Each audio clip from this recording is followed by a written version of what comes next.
तो इसमें मेरा यह कहना है कि जो इलेक्ट्रिक गाड़ियां खरीदेंगे तो सामान्य वर्ग को हम लोग जो तिपहिया वाहन खरीदेंगे तो 50,000 रुपया देंगे सरकार की तरफ से प्रोत्साहन राशि।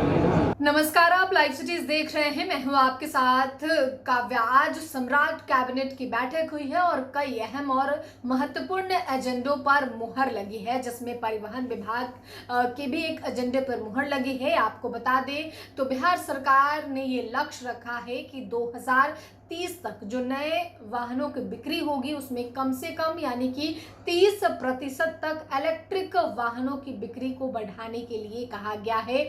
आप उस लेटर को भी स्क्रीन पे देखिए और साथ ही परिवहन मंत्री दामोदर रावत को सुनिए कि वो क्या कुछ कह रहे हैं। आज बिहार राज्य मंत्री परिषद कैबिनेट में परिवहन विभाग का 2 महत्वपूर्ण एजेंडा पारित किया गया। आपको पता होगा कि पर्यावरण की जो स्थिति है या फिर अन्य जो स्थिति है समाज की, तो उसके लिए हमारा विभाग ने भारत सरकार द्वारा जो नीति निर्धारित की गई है कि जो अभी परिचालन में गाड़ियां हैं 2028 तक उसके 15% इलेक्ट्रिक वाहन होंगे और उसके लिए कैबिनेट ने स्वीकृति दी है। उसके बाद एक और स्वीकृति हम लोगों को मिली है कि जो इलेक्ट्रिक गाड़ियां बढ़ेंगी उसके लिए चार्जिंग स्टेशन जगह जगह पर शुरू करने की बात की स्वीकृति दी गई है। तो इसमें मेरा यह कहना है कि जो इलेक्ट्रिक गाड़ियां खरीदेंगे तो सामान्य वर्ग को हम लोग जो तिपहिया वाहन खरीदेंगे तो 50,000 रुपया देंगे सरकार की तरफ से प्रोत्साहन राशि, और SC और ST समुदाय के लोगों को हम लोग 60,000 रुपये का प्रोत्साहन राशि देंगे। उसके अलावा स्कूटी जो महिलाएं चलाती हैं उनके लिए भी हम लोगों ने प्रोत्साहन राशि स्वीकृत कराई है कैबिनेट से, क्योंकि बिहार में महिलाओं के सशक्तिकरण के लिए अनेक महत्वपूर्ण कार्य किए गए हैं।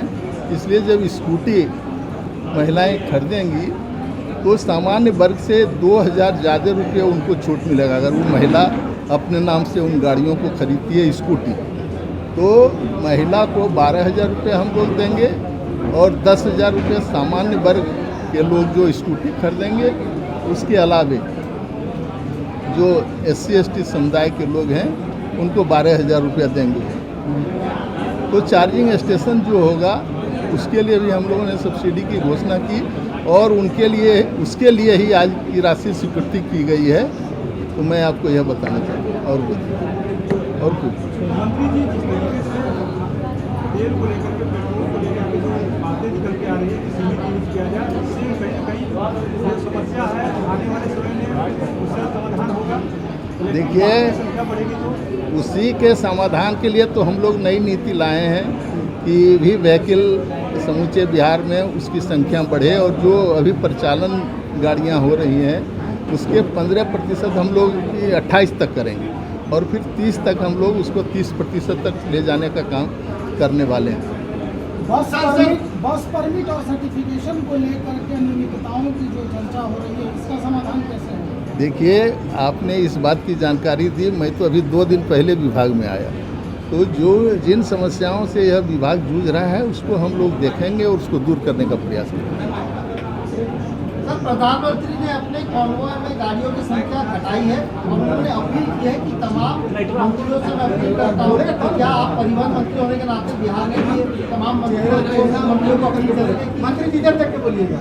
देखिए, माननीय मुख्यमंत्री जी ने कैबिनेट में इस बात की चर्चा की है कि जो माननीय मंत्री हैं गाड़ियों का काफिला लेके चलते हैं उसमें कमी लाएं, और जब माननीय मुख्यमंत्री जी ने कैबिनेट में अपील किया है तो निश्चित रूप से सभी मंत्री उसमें अपनी सहभागिता निभाएंगे और कम गाड़ियों का काफिला लेकर चलेंगे।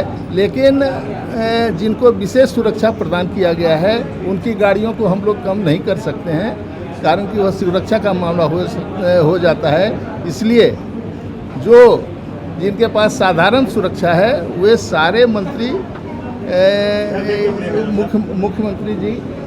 मुख्यमंत्री जी के जो प्रयास हो रहे हैं उसके साथ और कुछ थैंक यू, चलिए हो गया। विपक्ष कह रहा है कि विदेश नीति जो है प्रधानमंत्री ने जो अपील की है, विपक्ष का कहना है कि विदेश नीति जो है वो फेल हो चुकी है मौजूदा। देखिए, इसका जवाब हम लोग के प्रवक्ता देंगे, हमारी पार्टी के। तो आपने परिवहन मंत्री दामोदर रावत को सुना। एक और जहां उन्होंने कैबिनेट की बैठक का जिक्र करते हुए कहा है कि अब 30% नए वाहन जो 2030 तक खरीदे जाएंगे उसमें इलेक्ट्रिक वाहन की बिक्री सुनिश्चित कराने के लिए वैश्विक अभियान EV 30 का सहयोग करने का लक्ष्य कैबिनेट में रखा गया है।